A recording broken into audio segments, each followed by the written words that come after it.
Have you ever noticed how exhausting it is to constantly chase approval, success, or even just the illusion of control in a world that never stops moving? The notifications pile up, the to-do list never ends, and no matter how much you achieve, there's always something else demanding your attention. It's like running on a treadmill that keeps speeding up, except no one told you where the off switch is. But what if the solution isn't about doing more, but about letting go? 2,000 years ago, the Stoics were already wrestling with these same human struggles, and their answer was radical for its time, and maybe even more so today. The philosopher Seneca put it bluntly, "You suffer more in imagination than in reality." That's the heart of detachment, not indifference, but the art of recognizing what's truly yours to control and releasing the rest. Think about the last time you lost sleep over a problem that never even happened, or the energy you've wasted trying to force an outcome, only to realize it was never in your hands to begin with. Detachment isn't about giving up, it's about stepping out of the mental whirlwind and finding stillness in the chaos. The Stoics didn't preach passivity, they practiced focus. They understood that real freedom comes from mastering your reactions, not your circumstances, and in a world where distractions and demands pull us in a dozen directions at once, that skill isn't just useful, it's survival. This video isn't just another pep talk about not stressing. It's a toolkit for reclaiming your peace, one Stoic principle at a time.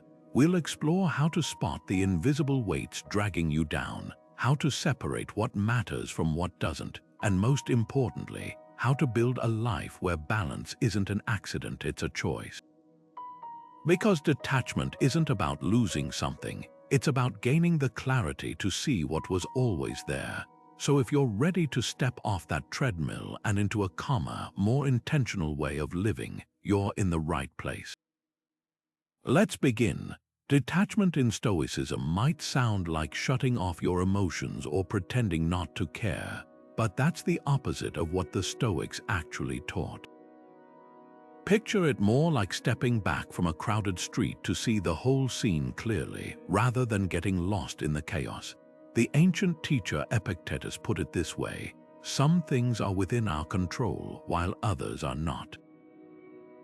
That simple distinction is where true freedom begins. Detachment isn't about suppressing feelings. It's about redirecting your energy away from what you can't change and toward what you can.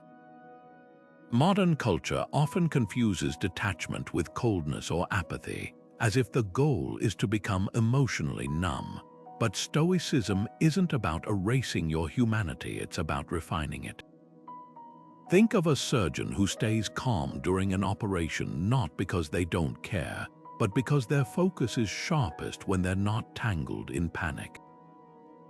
That's the Stoic approach, feeling deeply but acting wisely. The key is recognizing that most of our suffering comes from clinging to outcomes, people, or situations that were never ours to command in the first place. Here's a practical way to test this. Take a moment and ask yourself, what's one thing stressing you right now that you genuinely have no power over? Maybe it's a delayed flight, a friend's unpredictable behavior, or even the weather ruining your plans. The frustration doesn't come from the event itself, it comes from the mental resistance, the silent demand that reality should bend to your will. Stoic detachment is about loosening that grip. It's not saying, I don't care if it rains, but rather, I can't stop the rain, so I'll adapt my plans instead of wasting energy on anger. This shift might seem small, but it's revolutionary. Every time you catch yourself wrestling with the uncontrollable, you're given a choice: double down on exhaustion or practice the art of letting go. And here's the surprising truth: detaching from what you can't change doesn't weaken you. It frees up strength for what truly matters. One of the most powerful tools Stoicism offers is the dichotomy of control, a concept so simple yet so transformative that it can reshape how you experience daily life. Epictetus, the former slave-turned-philosopher, framed it with striking clarity. There are things within our power and things not within our power. At first glance, it sounds obvious, but here's where most of us stumble. We spend enormous energy trying to control the uncontrollable, while neglecting what we actually can influence. Take a moment to consider the difference between your opinions and your actions. You can't control how someone interprets your words, but you can choose those words carefully. You can't force a job offer to come through, but you can refine your skills and send out applications. Marcus Aurelius, the philosopher emperor, put it this way: you have power over your mind, not outside events. Realize this and you will find strength. That's the heart of the dichotomy, redirecting your effort from fruitless resistance to meaningful action. Imagine you're stuck in traffic. Honking, checking the clock every 10 seconds, gripping the wheel in frustration, none of it moves the cars ahead. But you can control whether you use that time to listen to an audiobook, call a friend, or simply take a few deep breaths. The external event hasn't changed, but your relationship to it has. That shift is where real freedom lies. Here's a practical exercise to make this tangible. Grab a piece of paper and draw 2 circles. In the inner circle, write what's undeniably yours to command: your effort, your attitude, your choices. In the outer circle, list what isn't other people's opinions, the past, the weather, societal expectations. Most of our stress comes from confusing the two, pouring energy into the outer ring while the inner one goes neglected. The goal isn't to ignore external realities, but to stop letting them hijack your peace. Think of it like sailing. You can't control the wind, but you can adjust the sails. Detachment, in this sense, isn't surrender, it's skillful navigation. Every time you catch yourself agonizing over something outside your control, ask, is this in my inner circle? If not, that's your cue to redirect. The more you practice this, the more you'll notice a quiet confidence growing, not because life gets easier, but because you've stopped fighting unwinnable battles. Amor Fati, Latin for love of fate, sounds like a poetic ideal until life hands you a situation that feels anything but lovable. Yet this is precisely where Stoic wisdom shines brightest. Nietzsche famously borrowed this idea from the Stoics, but it was Seneca who gave it teeth in everyday life. In one of his letters, he wrote, "The wise man will turn all chance occurrences to his own benefit." Not by pretending hardships don't hurt, but by refusing to let pain dictate his growth. Imagine treating every setback, rejection, or detour not as a disruption to your plan, but as material to build a stronger version of yourself. Consider how we react to modern disappointments: a job loss, a failed project, a relationship ending. The initial sting is real, but the suffering that lingers often comes from the stories we attach to it. This shouldn't have happened, or my life is off track now. Amor Fati flips that script. It's not about passive acceptance, it's active collaboration with reality. Think of a potter whose clay cracks unexpectedly. They could discard it in frustration or reshape it into something even more interesting. The crack didn't disappear, it became part of the art. Seneca's own life tested this principle brutally. Exiled to Corsica under Emperor Claudius, he wrote that exile shows you how little you need to be happy. Instead of resisting his circumstances, he used them to deepen his philosophy and later returned to Rome wiser. Modern research on resilience echoes this. People who thrive after adversity aren't those who avoid hardship, but those who find meaning in it. A study on laid-off workers found that those who framed their job loss as a chance to pivot rather than a personal failure were far more likely to land better roles. Here's how to practice Amor Fati today. Take a recent setback, maybe a rejection letter, a missed promotion, or even a cancelled plan. Ask yourself, if I chose this experience for its hidden gifts, what might they be?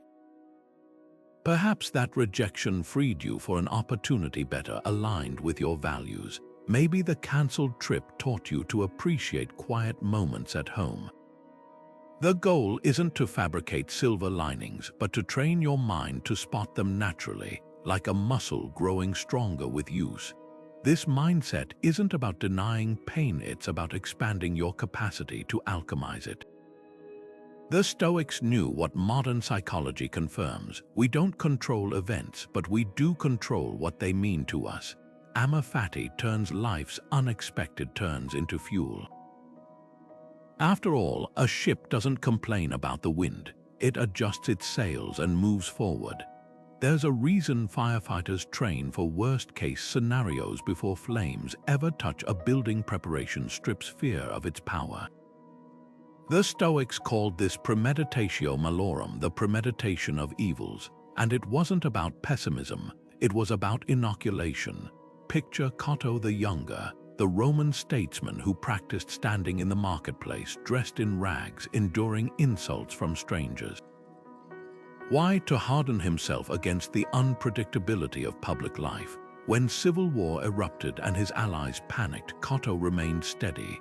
He'd already lived through the chaos in his mind. Seneca put it bluntly, "He who has anticipated the coming of troubles takes away their power when they arrive." Modern life may not demand Roman-era resilience, but the principle holds. Think of a job interview, your palms sweat, your mind races with what-ifs. Now imagine you've already mentally rehearsed stumbling over a question, the interviewer's skeptical frown, even the elevator breaking down on your way up. When you arrive, the edge is gone. Why? Because you've confronted the specter of failure and realized it won't destroy you. Psychologists call this stress inoculation training, and studies show it reduces anxiety by up to 40%. The Stoics were simply ahead of the curve. Here's how to apply it. Pick an upcoming challenge, a difficult conversation, a financial hurdle, even a crowded family gathering. Close your eyes and visualize not just the best-case scenario, but the messy middle, interruptions, awkward pauses, your own frustration rising. Then picture yourself responding with patience, humor, or quiet resolve. This isn't manifesting disaster, it's rehearsing resilience. Like a chess player studying their opponent's moves, you're building mental reflexes so life's surprises don't knock you off balance. The twist, Premeditatio Malorum, often reveals that the worst case is rarely as catastrophic as fear paints it. Cato didn't just prepare for chaos, he proved he could endure it. Your version might be as simple as realizing a botched presentation won't end your career, it'll just make a good story later. The goal isn't to dwell on darkness, but to walk through it with your eyes open, so when real challenges come, you meet them not with panic, but with practiced calm. Marcus Aurelius had a habit of stepping back, way back when life felt overwhelming. He called it the view from above, and it's one of the most humbling yet liberating exercises in Stoic practice. Picture this, you're stuck in traffic, late for a meeting, gripping the steering wheel like it's a lifeline. Now imagine floating up, not just above the car, but above the city, the country, the planet itself. From that vantage point, your stress starts to look different. The meeting, the traffic, even the city itself shrinks to a speck in the vastness. That's what Marcus meant when he wrote, "Keep in mind how fast things pass by and are gone, those that are now and those to come." It's not about dismissing your problems, it's about seeing them in their true proportion. Modern mindfulness practices echo this idea in techniques like noting, where you observe thoughts as passing clouds. But the Stoic version goes further. It's not just about detachment, but cosmic perspective. Think of an argument with a coworker that felt world-ending in the moment. Now imagine describing it to someone 10 years from now. Would it even make the highlight reel of your life? the view from above, forces that realization instantly. It's why astronauts often report the overview effect, a radical shift in priorities after seeing Earth from space. One described looking down at war-torn regions and thinking, why can't they see how small these borders really are? Here's how to try it today. Take a current stressor, a conflict, a financial worry, even social media envy, and mentally zoom out, first to next month, then next year, then a decade. Now picture Earth from orbit, a fragile blue marble with no lines dividing nations, no billboards advertising insecurities. From there, ask, does this still demand the energy I'm giving it? The goal isn't to trivialize your struggles, but to expose the illusions of urgency and permanence we attach to them. The irony, this exercise doesn't make life feel smaller. It makes your agency within it feel larger. When you stop conflating minor setbacks with existential threats, you free up mental space for what truly matters. Marcus didn't use this technique to escape his duties as emperor, but to fulfill them with clearer eyes. That's the paradox of perspective. Seeing how little control we have over the universe shows us how much power we hold over our own choices.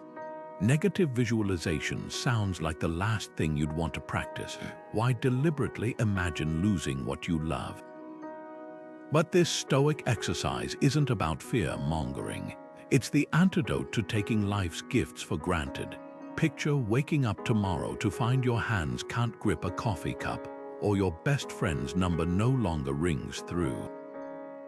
Sit with that discomfort for just a moment, and suddenly, the warmth of the mug in your palms or their laughter over breakfast becomes vividly precious. Seneca captured this perfectly. Set aside a certain number of days to eat only the plainest food, wear the coarsest clothes. Then ask yourself if this is really the worst you feared.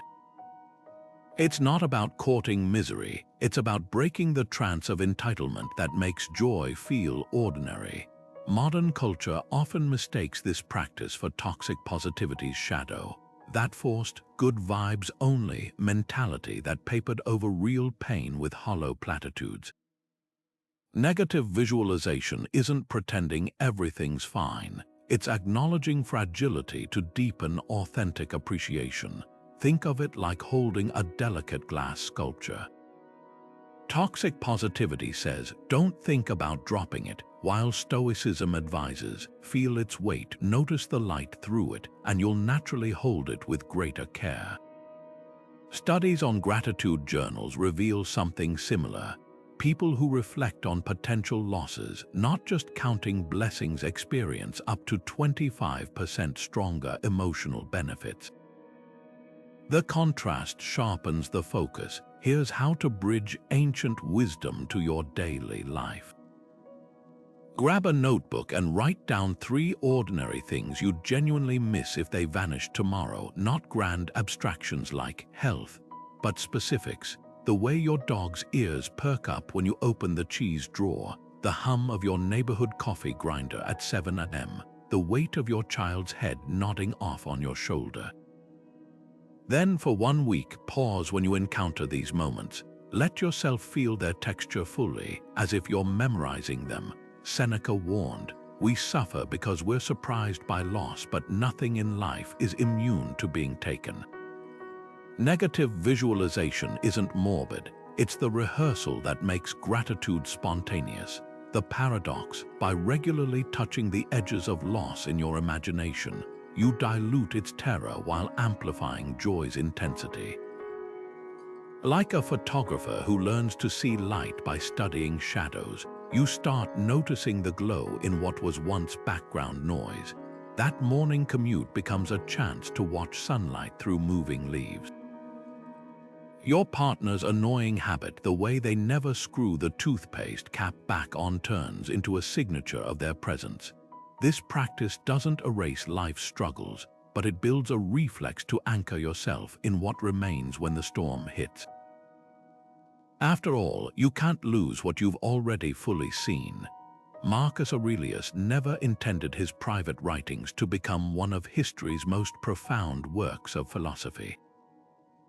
He called them simply notes to himself, a nightly ritual of untangling his thoughts by candlelight. What's remarkable isn't just the wisdom in those pages, but the act itself, a powerful emperor carving out quiet moments to ask, "What disturbed my peace today?" That's the essence of Stoic journaling, not chronicling events, but dissecting your reactions to them. Think of it as emotional archaeology, gently brushing away the day's dust to uncover the patterns beneath. Modern therapy often uses similar techniques. Cognitive behavioral therapy, for instance, relies on identifying thought distortions through writing. But Marcus didn't have a therapist, he had parchment and honesty. His journals reveal a man constantly course-correcting. When you wake up in the morning, tell yourself, "The people I meet today will be meddling, ungrateful, arrogant." Not to condemn others, but to prepare his own responses. This practice transforms journaling from mere reflection into active training. It's the difference between replaying an argument in your head and asking, "Why did that comment trigger me? What story am I telling myself about what it means?" Here's how to borrow this tool tonight. Set a timer for 5 minutes and write just 2 sentences. 1. One thing that pulled me off center today was. 2. What I can control next time is. No elaborate prose required. Marcus' own entries were often fragmented, even clumsy. The power lies in the excavation. Maybe you'll notice that a coworker's criticism stung because it echoed a childhood insecurity, or that traffic rage flared because you attached your self-worth to punctuality. Like lifting weights for the mind, this practice strengthens your ability to spot emotional hooks before they snag you. The Stoics believed sunlight disinfects wounds, and the same goes for mental clutter. When you externalize swirling thoughts onto paper, they lose their grip. Try this experiment. Write down a current worry, then physically seal it in an envelope. Psychologists find that symbolic acts like this reduce anxiety by creating psychological closure. Marcus' version was simpler. He'd revisit entries days later, marveling at how trivial past upsets seemed with fresh eyes. That's the hidden gift of journaling. It proves that most storms are passing, even when they feel endless in the moment. Tonight, before sleep, pick up a pen. Not to document your day, but to converse with your wiser self. The page won't judge your honesty, and the act itself, like Stoicism, isn't about perfection. It's about progress, one ink-stained confession at a time. There's a quiet rebellion in choosing what to want, not by chasing every glittering object the world dangles before you, but by examining whether those desires serve your peace. Epictetus, the Stoic teacher born into slavery, framed it as a discipline. Freedom isn't secured by filling your pockets, but by emptying your wants. He wasn't dismissing ambition, he was redirecting it. The problem isn't wanting things, it's wanting things that dangle your happiness on a string you can't control. Imagine 2 people training for a marathon. One obsesses over beating a rival's time, the other focuses on showing up each morning, regardless of weather or mood. The first pins joy to an external outcome, the second ties it to an internal commitment. That's the discipline of desire, not shrinking your life, but sharpening its focus.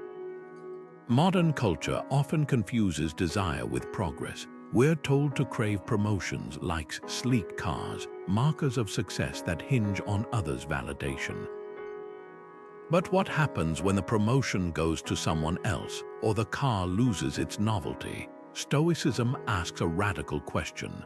What if you invested that same energy into qualities no one can take? Integrity, resilience, the ability to find meaning in ordinary moments. Consider the difference between craving a job title for the status and pursuing mastery for its own sake. One leaves you hostage to others' decisions. the other builds something unshakable within you. This isn't about austerity, it's about alignment. Epictetus wrote, "Wealth consists not in having great possessions, but in having few wants." He wasn't advocating poverty, he was exposing the trap of endless accumulation. Think of how many people climb corporate ladders only to realize too late they were leaning against the wrong wall. The discipline of desire is like a compass. It doesn't tell you where to go, but ensures you're heading toward your true north. Here's how to practice it today. Pick one desire that's been nagging at you. Maybe it's a material purchase, a relationship milestone, or social media recognition. Now ask, is this within my complete control? If the answer's no, reframe it. Instead of, I want 1,000,000 followers, try, I want to create work that resonates deeply. Instead of, I need my boss to praise me, shift to, I'll take pride in doing my best work regardless of applause. The first version hands your happiness to external forces, the second reclaims it. The irony, this discipline doesn't diminish life, it deepens it. When you stop chasing mirages, you start noticing the oasis within reach. Epictetus knew this 2,000 years ago. No person is free who isn't master of themselves. Your desires aren't the enemy, it's the illusion that they'll fill a void only virtue can. So today, choose one want and set it free. What remains isn't lack but liberation. Marcus Aurelius once wrote, "Waste no more time arguing what a good man should be one." That simple line cuts to the heart of the Stoic discipline of action, the idea that integrity isn't measured by applause, but by the quiet choices no one sees. Picture this, you notice a coworker struggling with a project late at night. You could walk past, rationalizing that it's not your job, or you could sit down and help without dropping hints to the boss later. The second option embodies Stoic action, doing good not because it builds your reputation, but because it aligns with who you've chosen to be. This discipline flips modern productivity culture on its head. We're conditioned to ask, what's in it for me, before lifting a finger, likes, promotions, social capital. But the Stoics proposed a radical alternative. Let your actions be their own reward. Imagine two volunteers at a food bank. One meticulously logs hours for a resume. The other shows up rain or shine simply because people are hungry. Both serve, but only one experiences the unshakable peace that comes from divorcing action from expectation. Seneca observed, wherever there is a human being, there's an opportunity for kindness. Not kindness that waits for witnesses, just kindness. History offers a striking example in Fabius, the Roman general who saved his city from Hannibal's invasion through patience and strategy, only to be ridiculed as cowardly.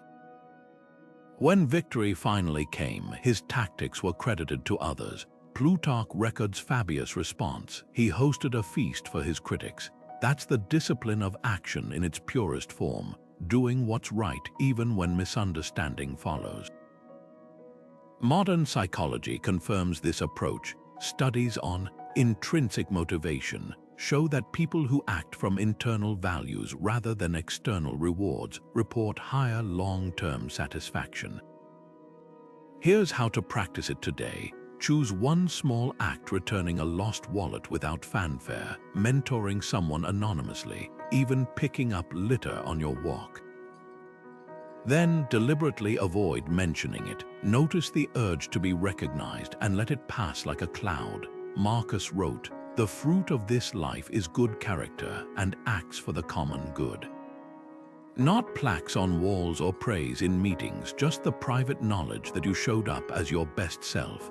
The paradox, actions divorced from ego often ripple further than calculated gestures. That coworker you helped may pay it forward. The stranger who found their wallet might restore faith in humanity. Like dropping a pebble in a pond, you won't always see the waves, but they're there. Stoicism reminds us, control isn't found in outcomes, but in the unwavering decision to act rightly whether anyone notices or not. Ever notice how quickly a single email can ruin your morning? You read the subject line, feel your pulse spike, and suddenly you're drafting a heated reply before even finishing the message. This knee-jerk reaction is exactly what Epictetus warned against when he said, "It's not events that disturb people, but their judgments about them." The Stoics called this the discipline of assent, the crucial pause between receiving an impression and reacting to it.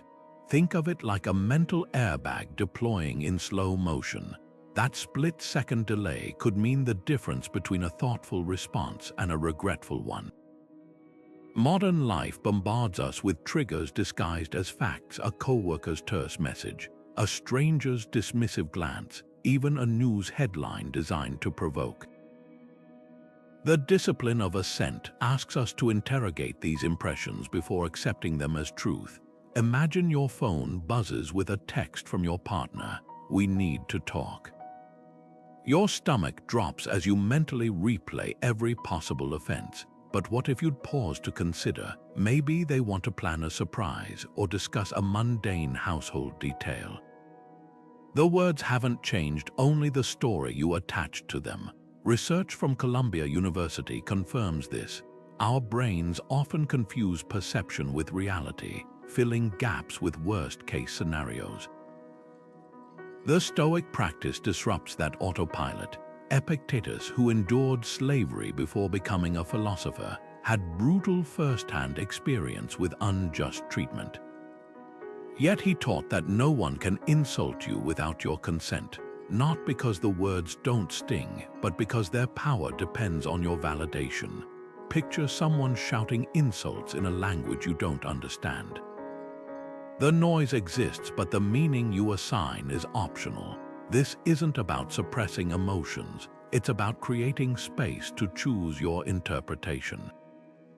A study on workplace conflicts found that employees trained to question initial interpretations reduced unnecessary confrontations by 60%.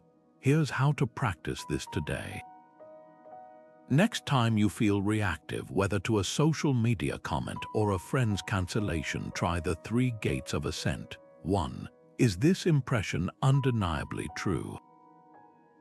That driver didn't cut you off maliciously, they might not have seen you. 2. Does this judgment serve my peace? Ruminating on a rude barista won't improve your coffee.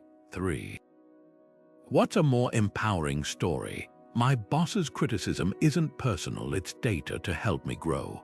The magic lies in that momentary pause. Like a chess player considering multiple moves, you start seeing alternatives to habitual reactions. Marcus Aurelius journaled about this nightly, dissecting where he'd assented too quickly to anger or fear. Your version might be as simple as realizing that snippy text wasn't about you. It was sent while someone was rushing to catch a train. The event remains, but its grip on your peace loosens. This discipline shines brightest in digital communication, where tone is easily misread. Before hitting send on that defensive email, ask, am I reacting to facts or fears? The Roman statesman Cato would deliberately wear out-of-fashion clothing to practice enduring others' judgments. Your modern equivalent could be letting an unliked post stand without deleting it, or not refreshing your inbox for validation. Each small act trains the muscle of discernment, not to become indifferent, but to respond from clarity rather than chaos. Because between stimulus and response, that sliver of space is where your freedom lies. Breath is the invisible thread connecting mind and body, one we rarely notice until it's forced. The Stoics knew this intimately. 2,000 years before modern science confirmed the link between controlled breathing and stress reduction, Marcus Aurelius was scribbling in his journals, "Observe the breath, it anchors you to the present like nothing else." He wasn't just offering poetic advice, he was prescribing a survival tool. Picture a Roman senator in the chaos of political intrigue, stealing moments to steady his breath before speaking. Or Epictetus, the former slave, using rhythmic inhales to endure physical pain. Their technique wasn't mystical, it was physiological.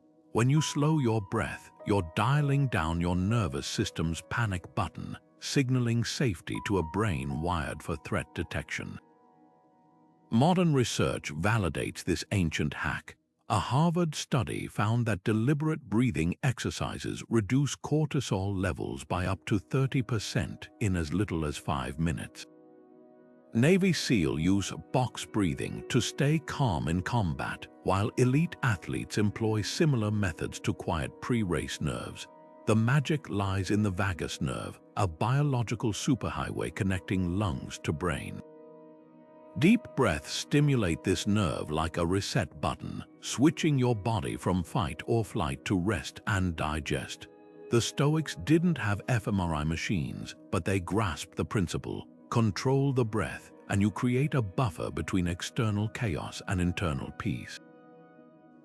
Here's a practice borrowed from both ancient wisdom and modern psychology, the 4-7-8 technique. Inhale quietly through your nose for 4 counts, hold for 7, exhale completely through your mouth for 8. The extended exhale is key. It triggers the parasympathetic nervous system like a lullaby for your adrenaline. Try it now, pause and take 3 cycles. Notice how the mind clears as if someone wiped fog from a window. This isn't just relaxation, it's recalibration. Marcus described it as returning to the harbor of yourself, especially when emotions feel like storm waves. The brilliance of Stoic breathing lies in its immediacy. No apps, equipment, or perfect conditions required. You can do it in a traffic jam, before a difficult conversation, or the moment you wake to a barrage of notifications. Seneca wrote of using breath as a portable sanctuary, something no emperor could confiscate and no misfortune could destroy. That's the paradox. The more turbulent life becomes, the more power you reclaim by simply inhaling with intention. So next time your pulse races over a work email or family tension, remember, you're holding an ancient remote control for your nervous system. The Stoics didn't wait for calm to breathe deeply. They breathed deeply to create calm. And in that space between breaths, you'll find the clarity no algorithm can disrupt. Seneca once wrote a letter to his friend Lucilius that cut straight to the heart of modern anxiety. What's the point of worrying about gossip when even the people who spread it don't truly care? He described how Romans would crowd the baths, whispering about scandals they'd forget by dinner. 2,000 years later, we've replaced bathhouses with comment sections, but the human impulse remains the same: to measure our worth through the flickering lenses of others' eyes. The difference today, those lenses come with algorithms that amplify every judgment, turning casual opinions into permanent echoes. Consider how social media has twisted Seneca's ancient dilemma.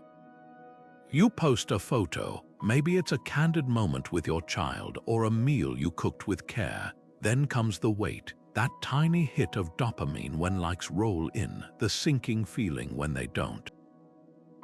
Without realizing it, you've handed strangers a remote control for your self-worth. The Stoics recognized this trap long before Instagram existed. In another letter, Seneca warned, "He who takes praise takes blame." Translation: if you dance for applause, you'll also crumble under booze. But here's where modern life complicates things. Ancient gossip faded with the next day's dawn. Today, a single critical comment can haunt you for years, screenshot and shared endlessly. That's why detachment isn't about ignoring feedback. It's about discerning whose opinion actually merits your energy. Think of a sculptor chiseling marble. They'll consider guidance from fellow artists, but not the shouts of passers-by. The art, like your life, can't be shaped by every voice in the crowd. Try this exercise. Scroll through your last few posts and ask, did I share this because it felt true to me or because I hoped for validation? Authenticity has a quiet signature, It's the post you'd make even if no one saw it. Contrast that with the performative version, the carefully staged coffee cup beside an open laptop captioned #hustle. One feeds your soul, the other feeds the algorithm. Studies show people who post for intrinsic reasons report higher well-being than those chasing likes. Seneca would nod knowingly. The crowd admires you today, crucifies you tomorrow. Neither matters. Now, the uncomfortable question, whose opinion weighs too heavily on you, a parent's unspoken expectations, a boss's passing remark. The faceless they of internet commenters. Detachment begins when you realize, as Seneca did, that most critics aren't evaluating you deeply. They're projecting their own insecurities, boredom, or momentary moods. Imagine carrying a backpack filled with rocks labeled "what they think." Each time you remove one, you stand straighter. The Stoic solution isn't isolation, it's selective engagement. Marcus Aurelius ruled an empire while writing. "It never ceases to amaze me. We love ourselves more than others, but care more about their opinions than our own." That paradox still defines us. The next time you hesitate before posting, pause. Is this for the gallery or your genuine self? Because the only audience that never heckles is the one you carry within.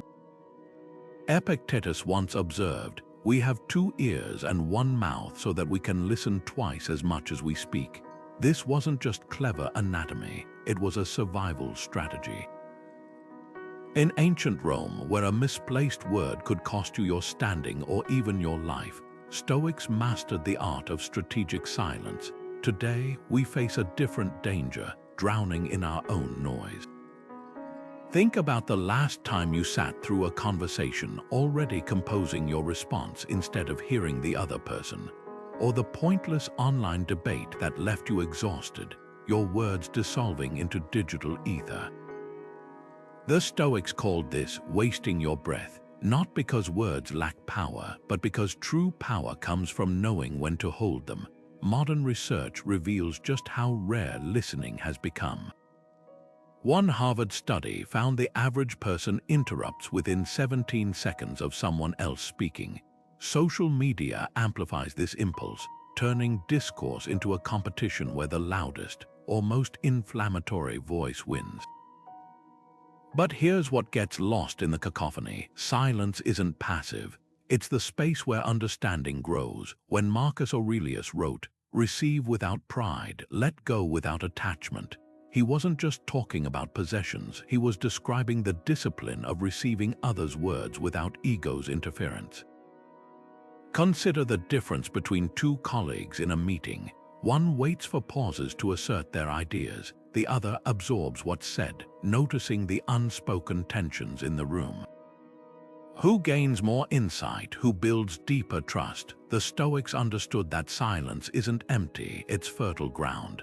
Epictetus put it bluntly, "If you pour vinegar into a wound, you'll only prove it exists."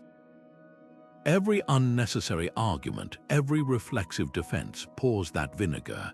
Here's a challenge that will feel radical in our age of hot takes. Today, observe one conversation without interrupting.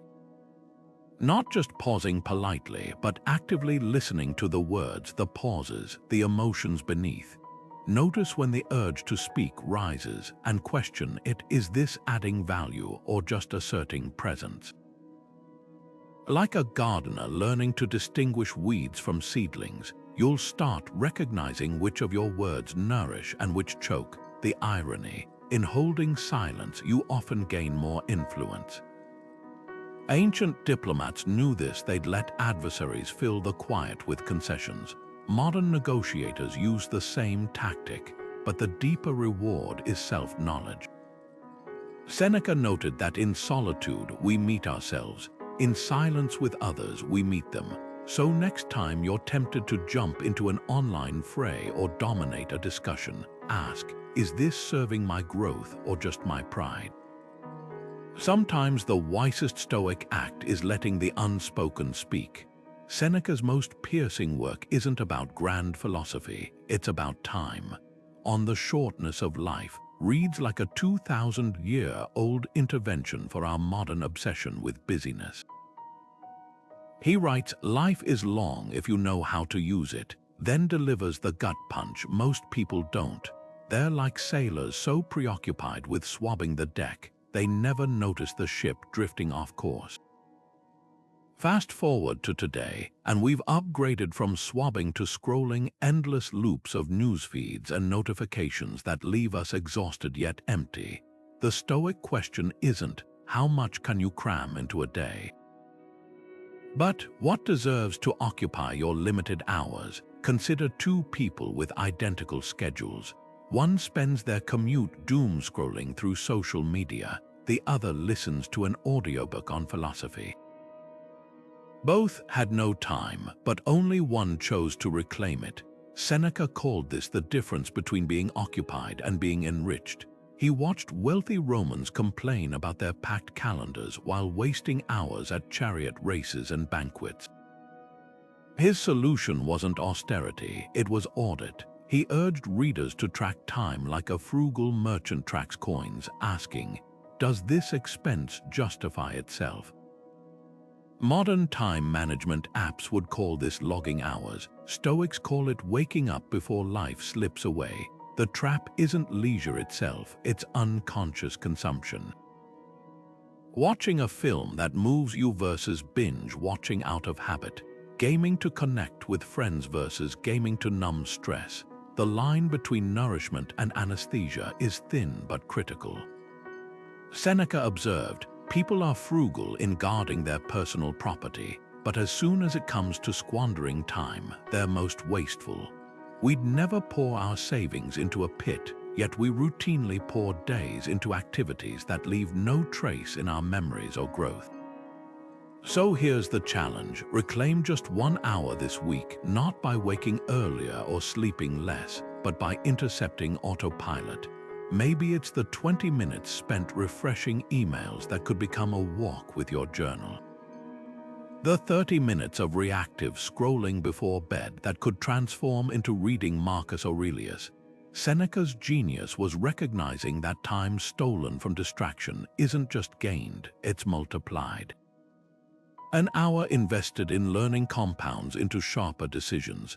An hour given to envy or worry compounds into fatigue. The ultimate Stoic time hack: treat your attention like a finite currency. You wouldn't hand your wallet to a pickpocket, yet we routinely hand our focus to algorithms designed to hijack it. When Seneca wrote, "It's not that we have a short time to live, but that we waste much of it," he wasn't scolding, he was offering a key. The door's been open all along. You just needed to stop rearranging the furniture long enough to walk through. Marcus Aurelius kept a private ritual. Each night, he'd revisit the day's events not to dwell on them, but to release their grip. "The past is already behind you," he wrote. "The future may never come. All you have is this moment." That's the Stoic approach to time, not a chain dragging behind you, but water slipping through your fingers. Modern psychology calls this rumination the mental treadmill of replaying old wounds, mistakes, or slights until they feel fresh again. The irony: we cling to these stories as if they define us, when in truth they're just echoes. Like a ship dragging its anchor, we wonder why we can't move forward.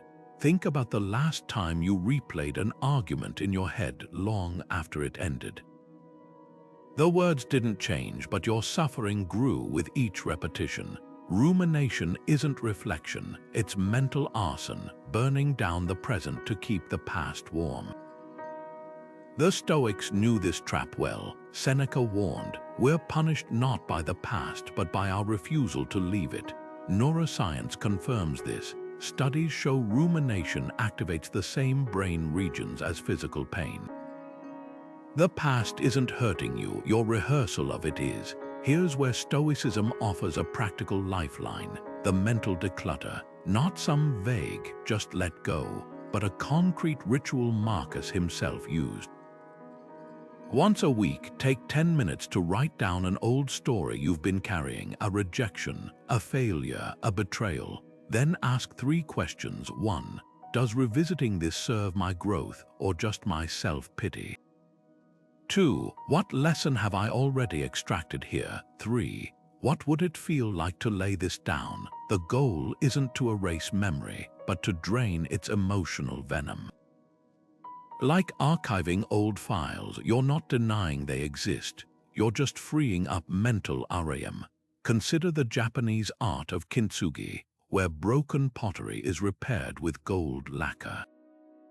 The cracks aren't hidden, they're honored. But imagine if the artist kept obsessively tracing the fractures instead of filling them. That's rumination prodding wounds instead of letting them transform into wisdom. Your past mistakes and pains are kintsugi seams, but only if you stop picking at them. So tonight, try this experiment.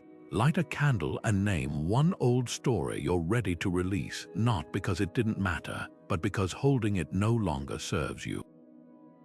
Watch the flame as you picture that narrative turning to smoke. The Stoics weren't asking you to forget. They were teaching you to stop letting yesterday's shadow darken today's light. After all, a ship can't sail forward while anchored to the ocean floor. The Stoics didn't whisper about death, they hung it on their walls. Memento Mori, they'd say, remember you must die. Not as a morbid fixation, but as the ultimate wake-up call. Seneca put it bluntly, it's not that we have too little time, but that we waste so much of it.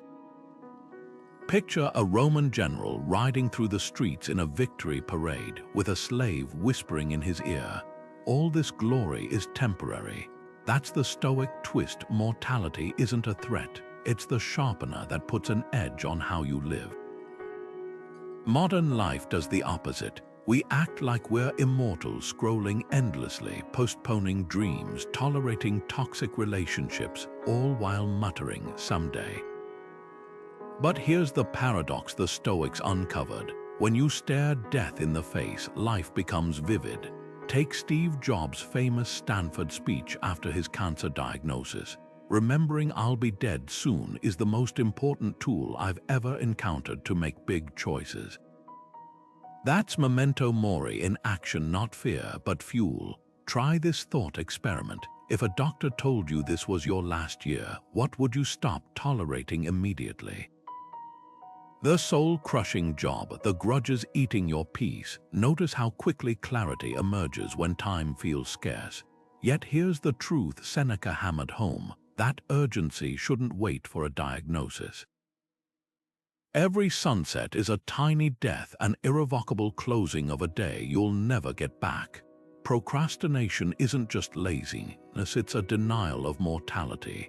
We delay writing the book, visiting the grandparents, starting the business, as if decades are guaranteed. The Stoics would ask, what if today's the thread holding your entire tapestry together? Marcus Aurelius wrote his meditations not in retirement, but amid wars and plagues, knowing each page might be his last. That pressure didn't paralyze him, it distilled his wisdom. Here's how to practice this without gloom. Each morning, place one small object in your pocket, a coin, a ring, and let it be your Memento Mori talisman. Every time you touch it, ask, is this how I'd spend my time if it were limited? Not to incite panic, but to ignite purpose, because the secret isn't living longer, it's living deeper. As Seneca wrote, life is long enough if you know what to do with it. The clock's ticking, but that's not a threat, it's the gift that makes your choices matter. Musonius Rufus, the Stoic teacher often overshadowed by his more famous students, had a radical idea for his time. Luxury doesn't create happiness, it dilutes it. He'd tell his students to sleep on hard beds, eat simple meals, and wear plain clothing not as punishment, but as training to uncover joy in what most overlook. Picture this, you're handed a single olive. In a world of endless buffets, it seems insignificant. But when you slow down, really taste its saltiness, feel the texture, notice how the oil lingers, that olive becomes a revelation. That's Stoic gratitude, not adding more to your life, but subtracting the noise that blinds you to what's already there. Modern consumerism operates like a treadmill of desire, always promising that the next purchase, upgrade, or experience will finally satisfy. But the Stoics noticed something timeless about human psychology. The more we surround ourselves with excess, the less we actually see any of it. Think about your last vacation.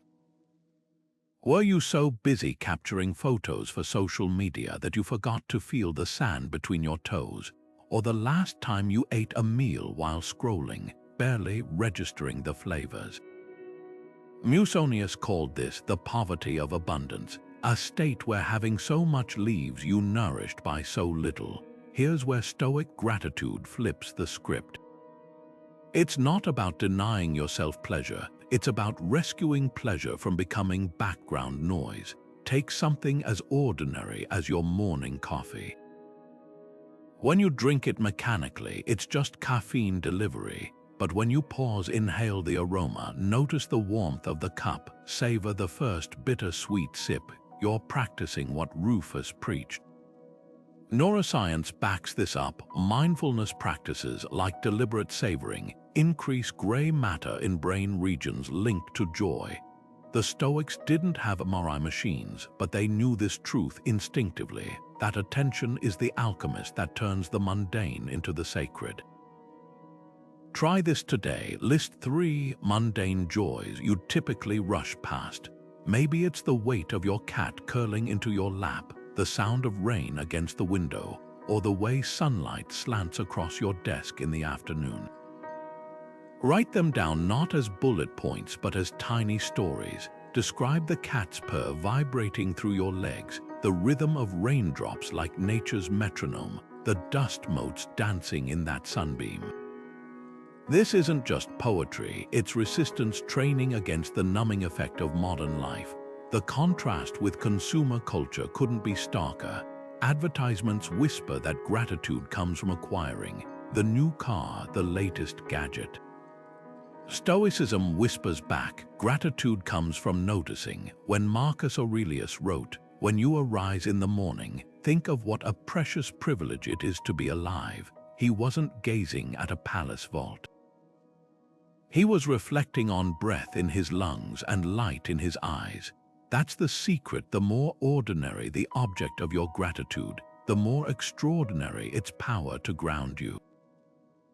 So tonight, as you brush your teeth, try this. Feel the bristles against your gums, the coolness of the water, the mint sharp in your nose. For 30 seconds, let toothpaste be your teacher. Because joy wasn't meant to be complicated, just witnessed. And in that witnessing, you'll find what no Black Friday sale can offer. A life that feels rich not because of what fills it, but because of how deeply you're able to meet it. Marcus Aurelius often wrote about rivers not just as bodies of water, but as teachers. Everything flows, he observed, and what comes to you in the present is as natural and necessary as the river's current. For the Stoics, nature wasn't just scenery, it was the ultimate blueprint for detachment. Watch how a storm doesn't apologize for uprooting trees, or how a spider rebuilds its web without lamenting yesterday's damage. Nature doesn't resist change, it collaborates with it. That's the Stoic ideal, not fighting reality, but flowing with its rhythm like water over stones. Modern science is catching up to this ancient wisdom. In Japan, the practice of Shinrin-yoku, or forest bathing, has been clinically proven to lower cortisol levels by 16% after just 20 minutes among towering trees. The scent of pine needles, the crunch of leaves underfoot, these aren't just pleasant sensations. They're signals to your nervous system that you're part of something larger. A reminder that your worries are as temporary as autumn leaves. A study from Stanford found that volunteers who walked in nature versus urban streets showed reduced activity in the brain region linked to rumination, the mental hamster wheel of what-ifs and if-onlys. The Stoics would nod knowingly, of course. Nature doesn't obsess over yesterday's storm or tomorrow's drought. It exists wholly in what is. Think about the last time you stood on a shoreline, watching waves erase your footprints in the sand. There's a quiet lesson in that. The ocean doesn't cling to the shapes we impose on it. It simply returns to itself over and over.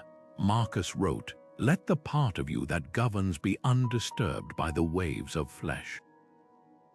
He wasn't urging detachment from life's richness, but alignment with its fundamental truth. All things rise, all things fall, and peace comes from riding the current rather than fighting it. Here's a challenge. Next time you're tangled in anxiety, step outside, not with headphones or a podcast, but with bare attention.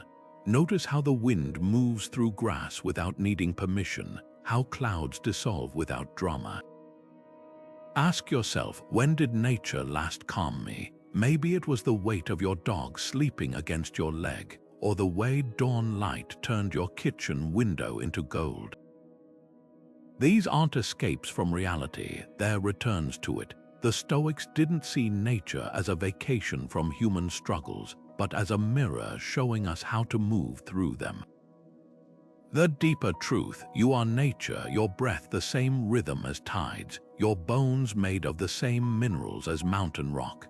To detach isn't to float above life, but to sink into its fundamental pulse. So let the river remind you, what feels like an ending is often just a bend, and around that bend, the current continues not because it's indifferent, but because it knows nothing lasts, and that's precisely what makes it beautiful. Epictetus offered a surprising take on friendship. If you want to improve, be content to be thought foolish and stupid with regard to external things. At first glance, it sounds like he's dismissing relationships, but the opposite is true. He's revealing the paradox at the heart of Stoic connection. The strongest bonds are those where we care deeply without clinging desperately. Picture two trees growing side by side. Their roots may intertwine underground, but their branches don't choke each other's sunlight. That's the Stoic ideal: mutual support without mutual suffocation. Modern relationships often swing between extremes: emotional dependency disguised as love, or detached independence masquerading as strength. The Stoics proposed a middle path. Think about the difference between texting a friend daily because you genuinely enjoy sharing ideas versus texting because silence makes you anxious. One nourishes, the other drains. Ancient Stoic circles operated like intellectual gyms: friends gathered to challenge each other's thinking, not to validate every emotion. Epictetus warned students, don't demand that events happen as you wish, but wish them to happen as they do, and you'll go on well. Apply that to friendships. Don't demand others fill your voids, but appreciate how they enrich your wholeness. Healthy detachment in relationships looks counterintuitive. It's the parent who guides their child with principles rather than pandering to every whim. The partner who offers space during an argument instead of pursuing toxic resolution. Even the colleague who collaborates without taking credit. These aren't acts of coldness, they're acts of respect for both others' autonomy and your own peace. Studies on secure attachment styles mirror this. People who maintain healthy boundaries report higher relationship satisfaction than those enmeshed in codependency. So here's a question to sit with. Which connection in your life currently blurs the line between care and control? Maybe it's the friend whose crises always become your emergencies, or the family member who mistakes concern for permission to micromanage. Detachment here doesn't mean building walls, it means installing gates. You choose what enters your emotional space while still tending the garden. Marcus Aurelius modeled this with his own teachers, writing, "From Rusticus, I learned to read carefully and not be satisfied with just getting the gist." Note the balance, deep engagement without losing himself in another's worldview. The litmus test is simple. Does this relationship expand or diminish your capacity to stand alone when necessary? A vine that strangles the tree eventually kills both, but one that climbs while allowing sunlight to reach its host, that's the Stoic art of connection, rooted but resilient, together but unentangled.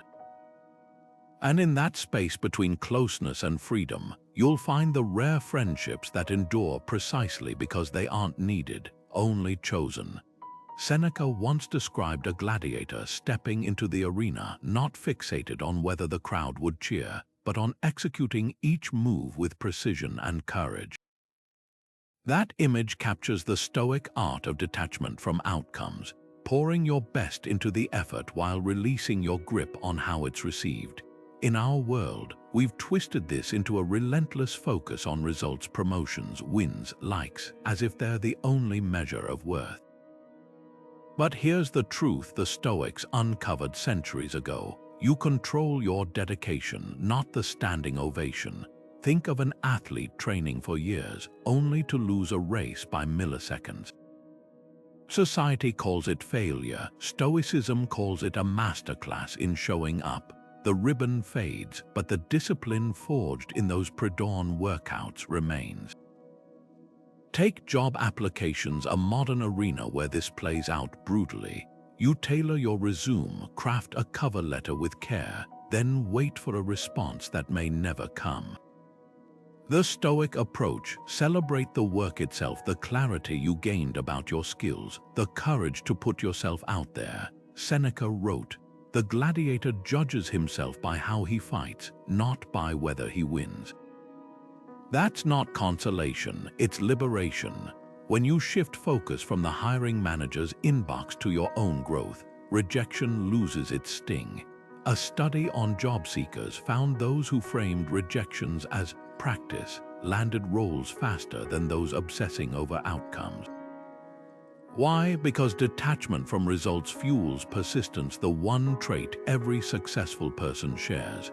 Here's how to practice this today. Pick a current endeavor, a project, a fitness goal, even a difficult conversation. Ask, what part of this is truly mine to own? Your preparation, your integrity, your willingness to learn, these are your gladiator's strikes, the rest. Whether others' moods, sheer luck, those belong to the arena. The Stoics didn't ignore outcomes, they just refused to let them define their self-worth. Marcus Aurelius reminded himself daily, your actions are your own, their consequences belong to fate. Try this reframe. Next time you finish a task, pause before checking metrics or feedback. Sit with the quiet satisfaction of having shown up fully. That's the hidden gift of detachment. It turns effort into its own reward. Because in the end, the crowd's roar fades, but the pride of knowing you fought well. That's a victory no one can take from you. Marcus Aurelius, the philosopher emperor who ruled Rome through wars and plagues, often scolded himself in his journals like a comedian roasting his own material. "You're just a little soul carrying around a corpse," he'd write, not with gloom but with a wink. That's the Stoic secret most miss. Detachment isn't a grim duty, it's an invitation to laugh at life's absurdity.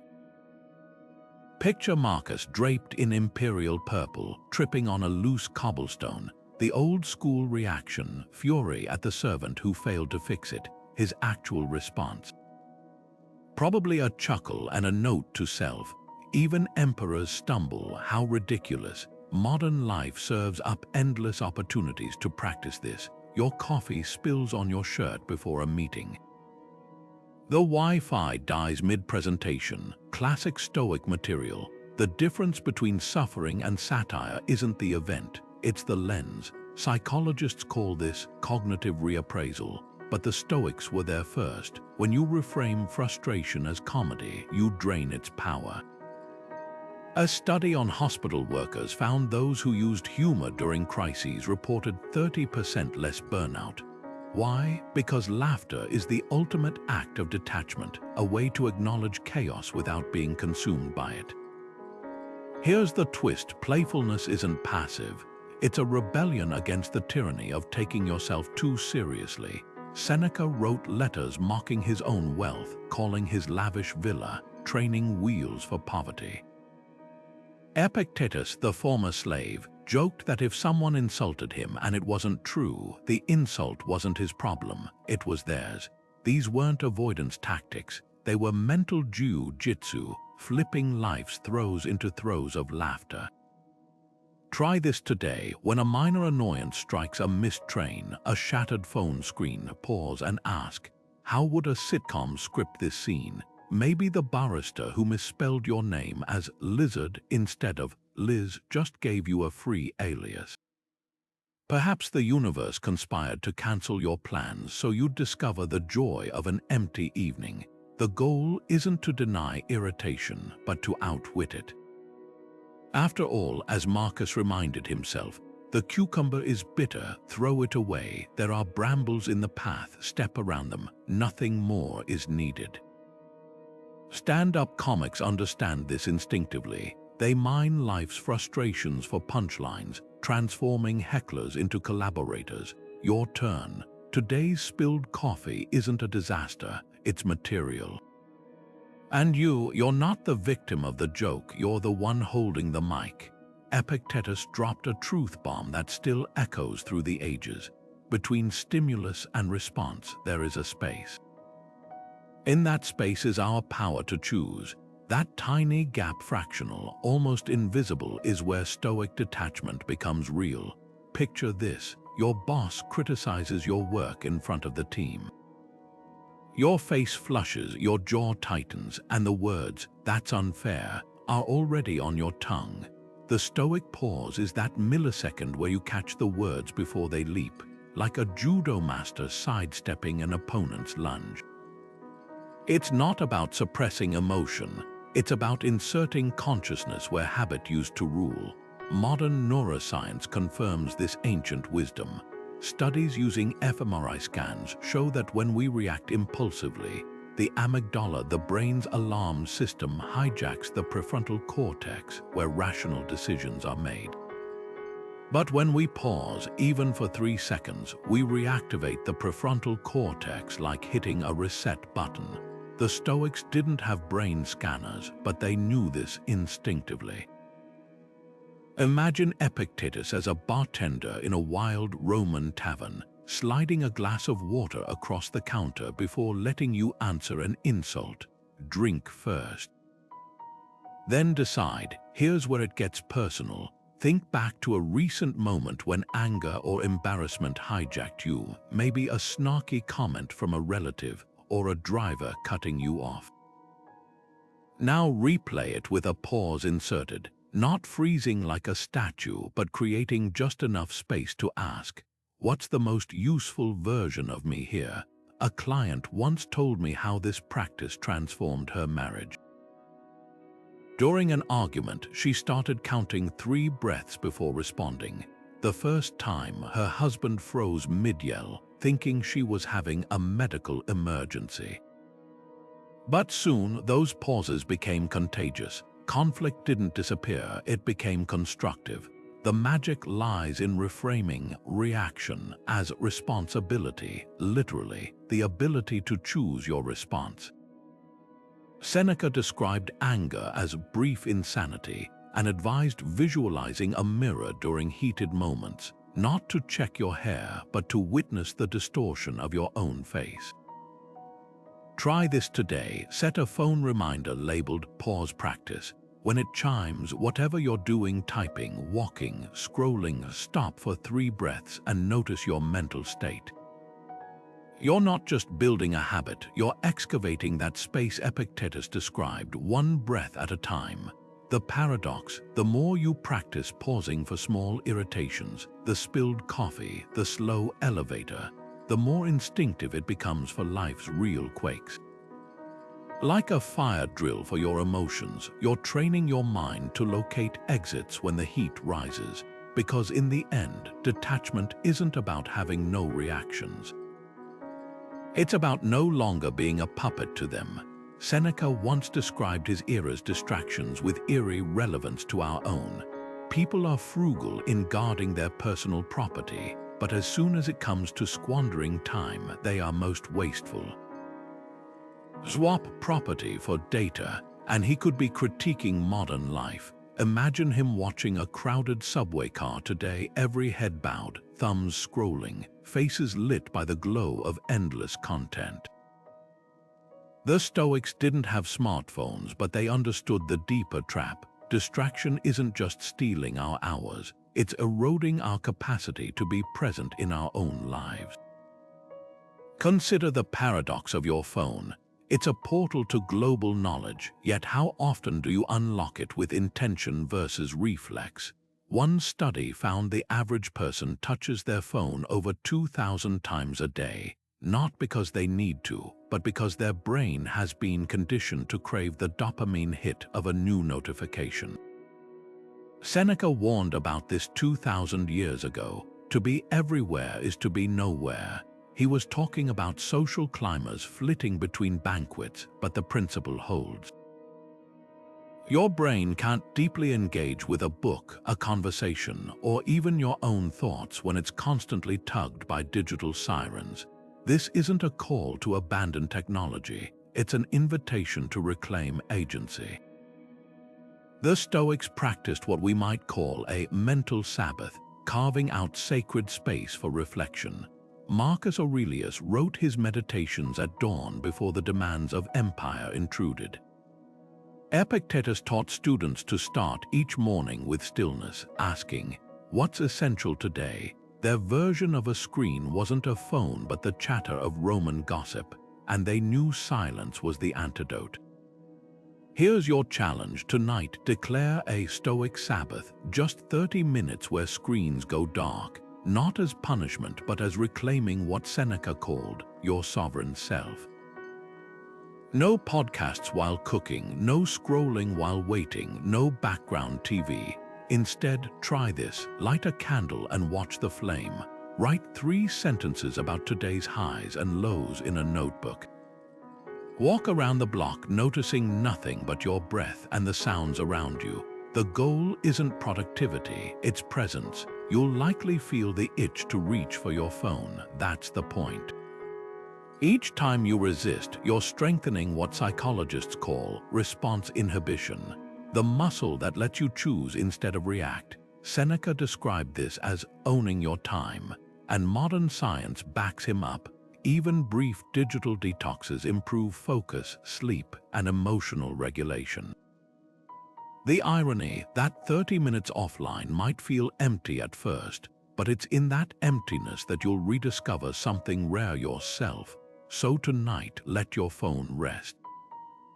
Not forever, just long enough to remember what silence tastes like. Cato the Younger wasn't just a Stoic. He was a walking paradox, a senator who slept on the ground like a soldier, a politician who refused to bribe voters even when it cost him elections, a man who chose death over surrendering his principles when Julius Caesar seized Rome. His contemporaries called him stubborn, the Stoics called him free. What made Cato remarkable wasn't just his integrity, but his willingness to let the world laugh at it. When rivals mocked his outdated morals, he'd lean into them harder, showing up to Senate meetings barefoot during winter, wearing clothes so plain they became a spectacle. He wasn't performing for applause, he was testing his own resolve. As Seneca wrote, Cato didn't live to fit the times, he lived to prove the times could be better. Then there's Zeno, the founder of Stoicism, whose origin story reads like a cosmic joke. A wealthy merchant who lost everything in a shipwreck, he wandered into a bookstore in Athens and stumbled upon Socrates' teachings. Instead of despairing over his ruined fortune, he built a philosophy from the wreckage, literally sitting on the broken crates of his former trade goods to teach students. His school became known as the Stoa Poikile, or Painted Porch, not a marble-columned academy, but a public colonnade where anyone could gather. Zeno's genius was turning loss into an open invitation. Why chase external security when true stability comes from within? Marcus Aurelius took these role models seriously. In his private journals, he'd catalogue the virtues of mentors like a chef collecting recipes. From my governor, I learned endurance of labor from Dichotomy, not to busy myself about trifling things. Notice what he's doing, not copying their exact actions, but distilling their essence. You don't need to sleep on stone floors like Cato or lecture on shipping crates like Zeno. The goal is to identify the core principles behind their choices and adapt them to your context. A modern parallel might be studying a CEO's decision-making framework rather than mimicking their daily routine. Think about your own life for a moment. Who are the people, historical or contemporary, who embody traits you admire without apology?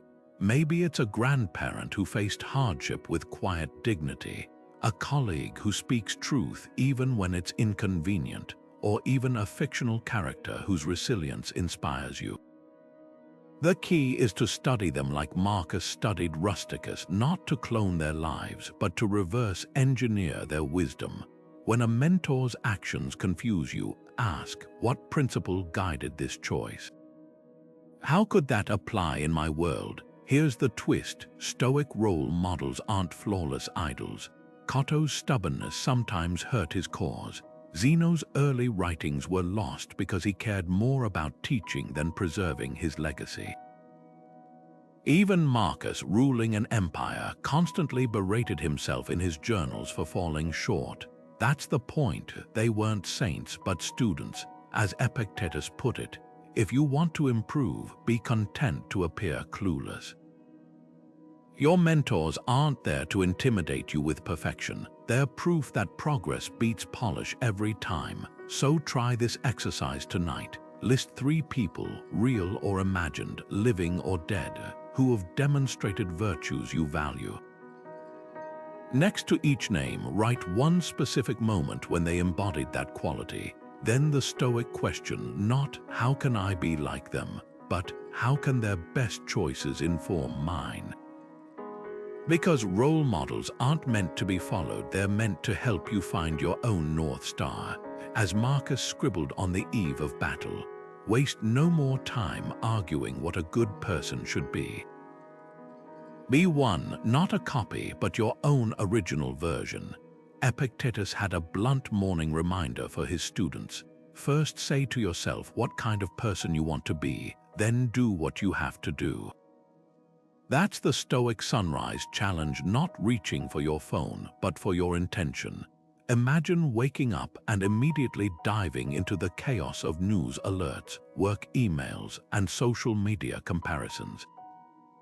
It's like starting a hike by sprinting. You'll exhaust yourself before the real journey begins. The Stoics proposed something radical. Mornings aren't just for preparing your day, but for preparing your mind. Take Marcus Aurelius, who began his days with journaling by candlelight, writing notes to his future self like, "Today I shall meet interference, ingratitude, insolence." Not to dwell on negativity, but to inoculate himself against it. Or Seneca, who spent quiet hours reading philosophy before dawn, calling it feeding the soul first. Their rituals weren't about productivity hacks, they were mental armor. Modern science backs this. A study from the University of Pennsylvania found that people who delayed checking email for just 30 minutes after waking reported significantly lower stress levels. The Stoic twist: those 30 minutes aren't just empty space, they're intentional grounding. Here's how to build your own Stoic morning scaffold. First, the 5-minute pause. Before your feet hit the floor, ask Epictetus' question. What kind of person do I choose to be today? Not in abstract terms, but concrete virtues. Patient with your kids. Focused at work, resilient when plans change. Next, feed your mind before your inbox. For ancient Stoics, this meant scrolling through scrolls of philosophy. Your version might be 10 pages of a book that challenges you, or even just sitting with your tea while watching the sky lighten. The key isn't the activity itself, but the act of choosing it over reactivity. Now the Stoic veto power, what you won't let in before breakfast. For the philosopher Emperor Julian, it was avoiding flatterers at dawn. Your modern equivalent, the news vortex, social media rabbit holes, or even well-meaning texts that demand instant responses. One Silicon Valley CEO swears by his "no screens before sunlight" rule, not as Luddite rebellion, but as cognitive hygiene. He describes it like brushing his teeth for the brain, scraping off yesterday's mental plaque before adding new layers. Try this experiment tomorrow. Place a notebook by your bed. Upon waking, write one sentence answering Marcus' question, "What's in my control today?" Then spend 5 minutes doing nothing but breathing deeply, not meditating to check a box, but to reconnect with the rhythm of your own breath, independent of external demands. The Stoics knew this secret. How you start your morning doesn't just set your schedule, it sets your sovereignty. So tomorrow, before the world grabs your attention, ask yourself, who do I intend to be before the world tells me who to be? The answer might just reshape your days. We've traveled through the heart of Stoic detachment together, not as a retreat from life, but as a deeper engagement with what truly matters. Think back to where we started, the exhausting treadmill of chasing approval, control, and endless achievement.